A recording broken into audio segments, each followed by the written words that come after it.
señora doctora Dora Ampuero, presidenta del Instituto Ecuatoriano de Economía Política, distinguidos compañeros de panel, encantadora y brillante moderadora del certamen, queridas amigas, señoritas, señoras, amigos todos. No por corresponder a la gentileza de esta invitación, sino porque lo siento muy sincera y profundamente, debo comenzar expresando mi admiración, mi reconocimiento al Instituto Ecuatoriano de Economía Política y a sus distinguidos directivos, de modo particular a la doctora Ampuero, por la labor sacrificada, por la labor persistente, por la labor que llega casi a la tenacidad que realizan para mantener vivas las ideas fundamentales, las razones fundamentales del progreso, del desarrollo, del bienestar,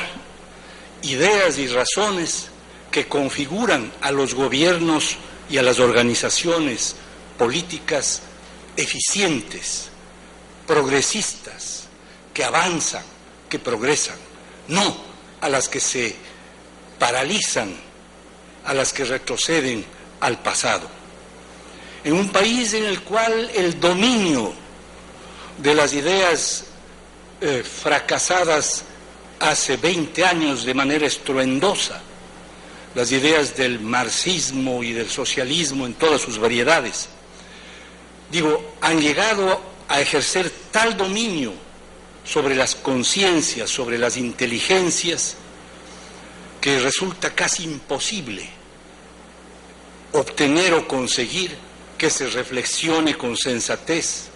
sobre lo que estamos viviendo y sobre lo que tenemos que hacer frente a esta realidad. Por esto quiero cumplir con esta obligación moral, cívica, de expresar mi agradecimiento al Instituto Ecuatoriano de Economía Política. Al mismo tiempo, quisiera decir lo propio respecto de los distinguidos, la distinguida y los distinguidos compañeros de panel, que en sus barricadas periodísticas mantienen incesantemente una dura batalla en defensa de algo fundamental, el futuro del país, es decir, del país de la gente joven que llena en gran parte esta sala. La gente que necesita encontrar horizontes, abrirse hacia el mundo, abrirse hacia un mejor destino, pues esa lucha, esa defensa ha sido cumplida, y si es cumplida diariamente, por el ingeniero Luis Villacrés Smith, por el doctor Pérez, todavía no presente aquí, y por Gabriela Calderón, esta distinguida columnista y editora de una de las instituciones más importantes de América, que es el Cato, y además partícipe de las labores del Instituto Ecuatoriano de Economía Política. Cumplida esta obligación, quisiera decir que las intervenciones de la doctora Ampuero y del señor ingeniero Luis Villacrés Smith han sido el punto de partida que es absolutamente indispensable para que yo trate de desarrollar el tema que se me ha encomendado, es decir, de esclarecer con reflexiones sumamente lógicas y claras de la doctora Ampuero, con un recuento que revela la riqueza de sus conocimientos y de su dominio del tema del señor Villacrés Smith, sobre lo que es la democracia y sobre lo que no es la democracia. Porque decir que una sociedad o un gobierno son democráticos solo es posible cuando la sociedad es un conjunto de seres humanos libres, constituidos en un Estado de derecho que precautele el ejercicio de esas libertades, y regido el Estado por un gobierno cuyo desempeño y capacidad de imperio están regulados y controlados por los órganos previstos en la norma constitucional. Partir de esta premisa es de fundamental importancia para definir con acierto lo que es el populismo, tema al cual debo ocuparme, porque si se entendiera que la democracia, como generalmente se lo hace, es decir, identificándola exclusiva o acentuadamente con el ejercicio del derecho a elegir o ser elegido, se podría decir que el populismo no es más que una especie de modalidad algo degenerativa de la democracia, y no como lo que el populismo es realmente, la peor de sus antítesis. Permítame tratar de explicar esta proposición. La mayor parte de los autores que se han ocupado del tema coinciden en afirmar que el vocablo populista, populismo, fue usado por vez primera para denominar al movimiento político y cultural Narodnichevstvo, que surgiera en Rusia en el último tercio del siglo XIX en procura de reivindicaciones democráticas contra el despotismo zarista y por la imposición y por la implantación de una especie de socialismo agrario de contornos difusos, y para imponer el cual sus militantes, casi todos ellos intelectuales jóvenes, inspirados en las ideas de Selgunov, Gavrilovich, Herzen, Bakunin y otros, tuvieron la ocurrencia, estos jóvenes intelectuales, de convivir con los campesinos para asimilar sus virtudes, propias, decían ellos, de su estado de naturaleza, usando palabras o términos rusonianos, y conquistarles para su causa. Los narodnikis, empero, no fueron en rigor los primeros populistas en la historia. No es impropio considerar que Pericles en Atenas, los Gracos, Mario, Espartaco, Catilino y Julio César en Roma, Pedro el Ermitaño en la Edad Media, los comuneros de Castilla en la Edad Moderna, los sans-culottes de la Francia revolucionaria, Bonaparte luego, y así hasta los grandes manejadores de multitudes del siglo pasado y el actual, fueron o pudieron ser calificados como populistas por el hecho de haber conseguido el respaldo de amplios sectores populares que los identificaron con sus aspiraciones, sus anhelos y frustraciones para consagrarlos como sus gobernantes. Con esta apreciación coincide, entre otros, el señor Carlos de la Torre Espinosa, columnista del diario Hoy, en su libro El populismo y los partidos políticos en el Ecuador, quien, sin remontar la referencia a épocas tan distantes, demuestra empero cómo el término populismo, estas son sus palabras, ha sido usado para entender fenómenos sociopolíticos tan variados en forma y contenido y especificidad histórica y geográfica como el peronismo, el varguismo, el velasquismo, el gaitanismo, los narodnikis rusos y los farmers estadounidenses en la segunda mitad del siglo XIX. Ernesto Laclau, en su ensayo Política e Ideología en la Teoría Marxista, añade acertadamente a estos ejemplos los del fascismo italiano y alemán, el nacerismo, el APRA, el pugilismo francés e incluso el Partido Comunista Italiano actual. En este punto me parece indispensable una interpolación para poner a salvo la significación histórica de varios de los movimientos antes mencionados. En no pocas ocasiones, los gobernantes y movimientos que ascendieron al poder al impulso de una eclosión típicamente populista, lo hicieron con austeridad y severa sujeción a los dictados de la técnica, la honradez, la seriedad. Tal es el caso, sobre todo, del Partido Aprista Peruano y de su gran líder, el doctor Raúl Aya de la Torre, y según se hace cada vez más evidente, y esto lo confirmará Gabrielita, el doctor Alan García Pérez en su actual administración. Así como a la inversa, habría que añadir a la lista a no pocos gobernantes y partidos que proclamaron su fidelidad a una ideología y un programa, que ostentaron abundante disponibilidad de cuadros administrativos y profesaron su rechazo frontal al providencialismo y al paternalismo, y que una vez en el ejercicio del poder y seducidos por sus múltiples halagos, cambiaron diametralmente de rumbo e incurrieron en los mismos errores y defectos que antes habían censurado. Esta duplicidad en el comportamiento, que tan gravemente deteriora la imagen de los políticos y aún del propio sistema democrático, suele explicarse como una suerte de concesión inevitable ante las presiones del ambiente. Se dice que en la mayor parte de los países del mundo y en la totalidad de los subdesarrollados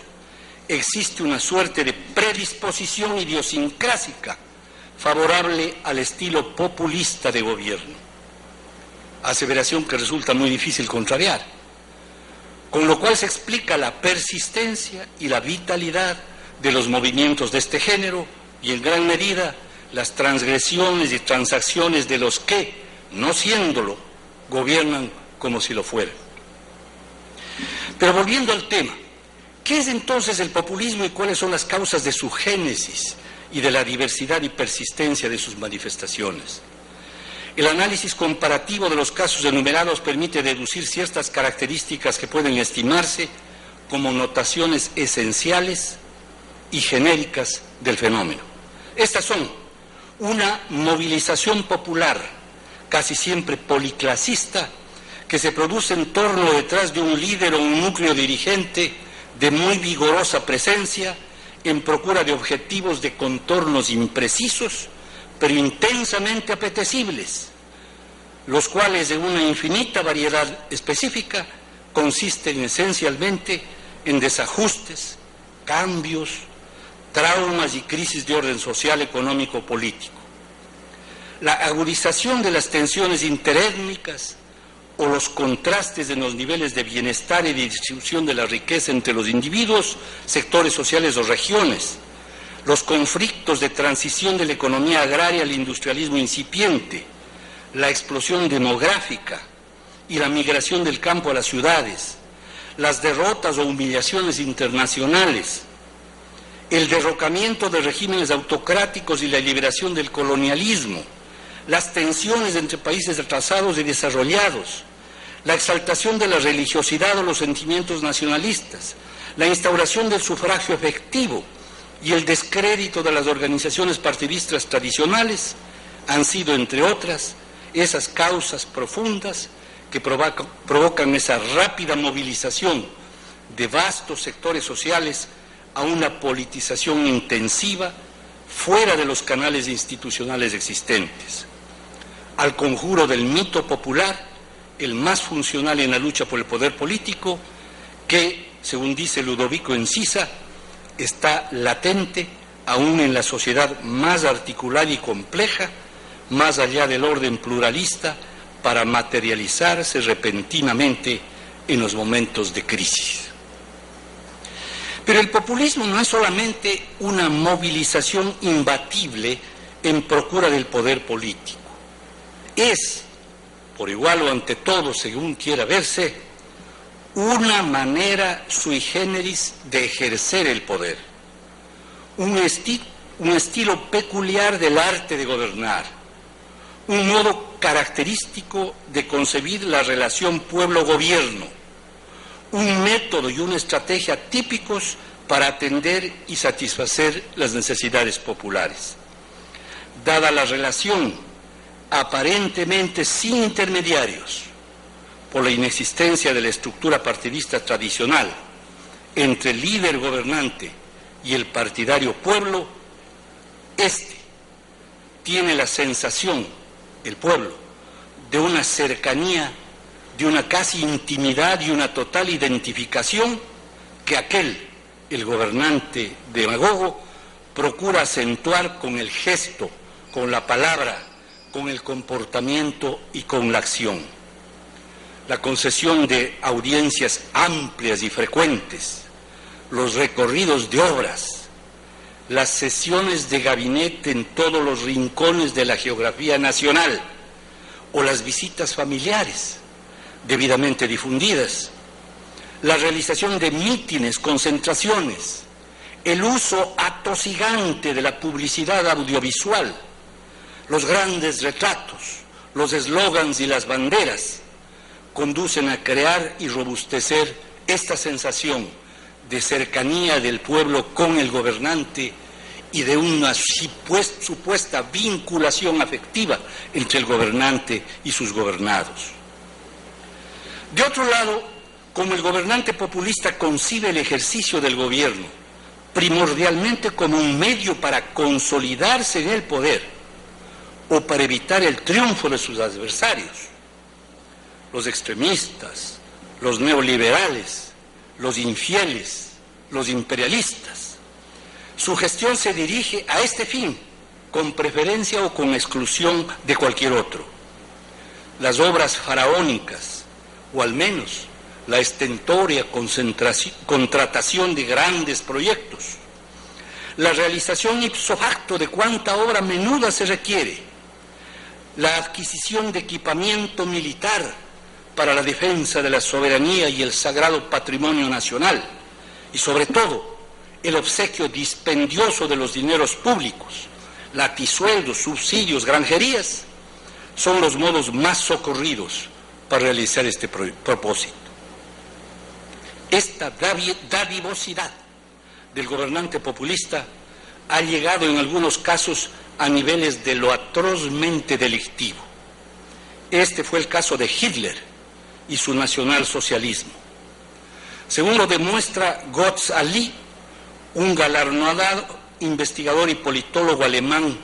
en su impactante libro La utopía nazi, las medidas contra los judíos, la arianización, fueron impulsadas por prioridades económicas y no raciales,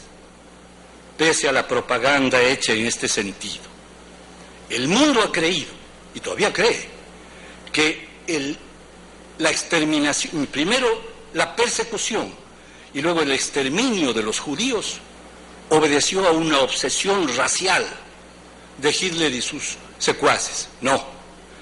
Ali dice, los dirigentes nazis no eran tontos.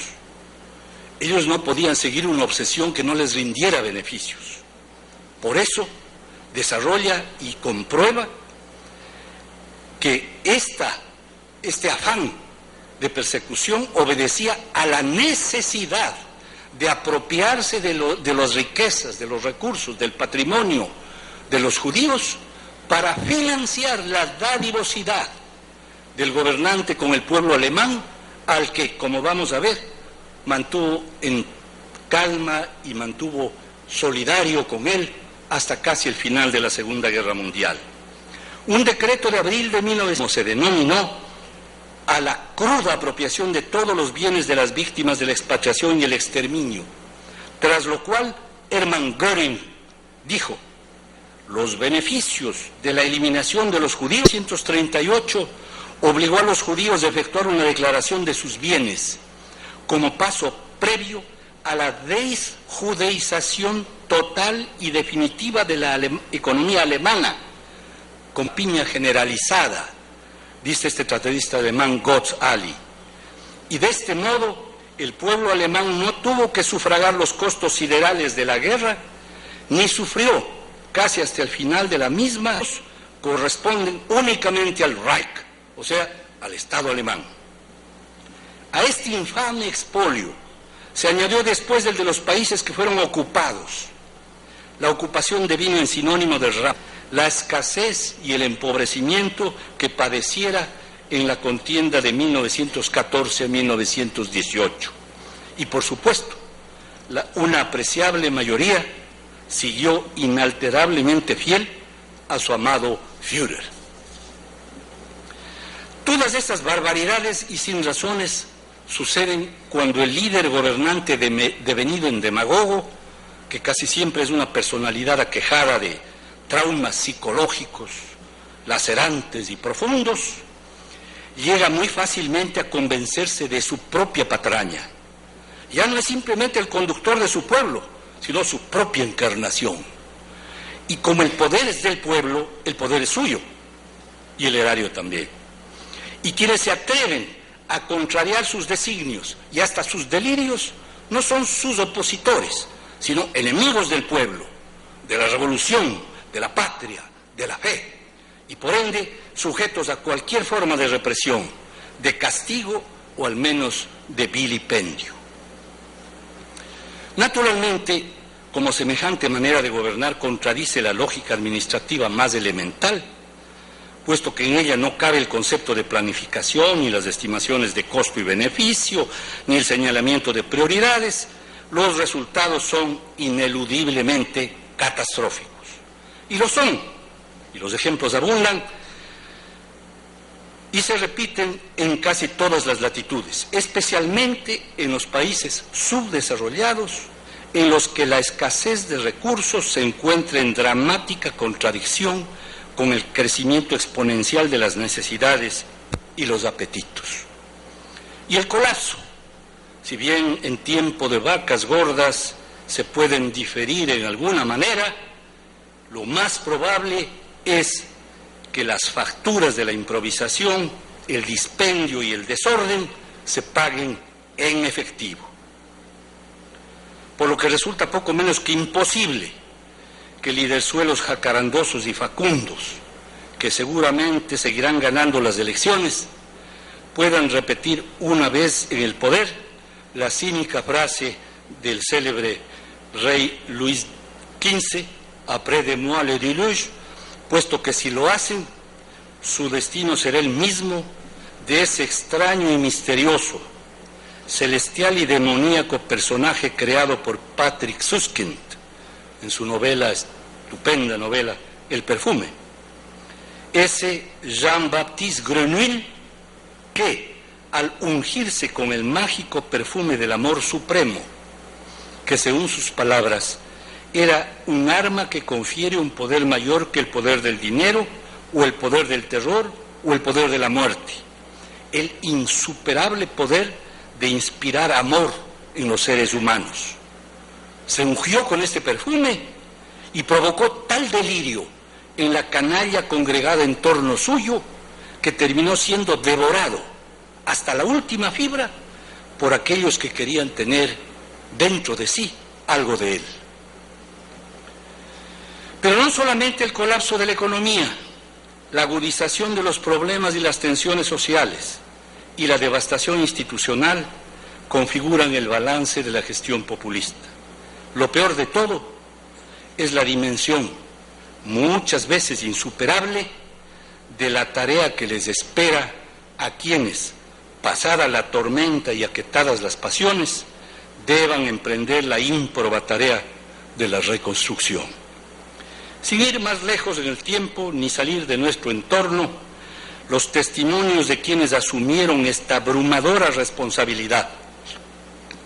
luego de que colapsara la torpe aventura pseudo-revolucionaria del general Velasco Alvarado en el Perú, el trágico experimento socialista del doctor Salvador Allende y el rescate del abismo inflacionario en que fuera precipitada Bolivia por la sucesión de generales y liderzuelos de los años 70, ilustran la magnitud de los sacrificios y los esfuerzos que se deben llevar a cabo para volver a la normalidad, es decir, a esa ruta hacia el progreso y el bienestar que no está iluminada por la pirotecnia demagógica, sino por la serena luz de la sensatez y el sentido común, y por el que se debe transitar sin piruetas ni acrobacias, sino a paso firme, constante y sosegado. Eso es lo que nos espera, señoras y señores.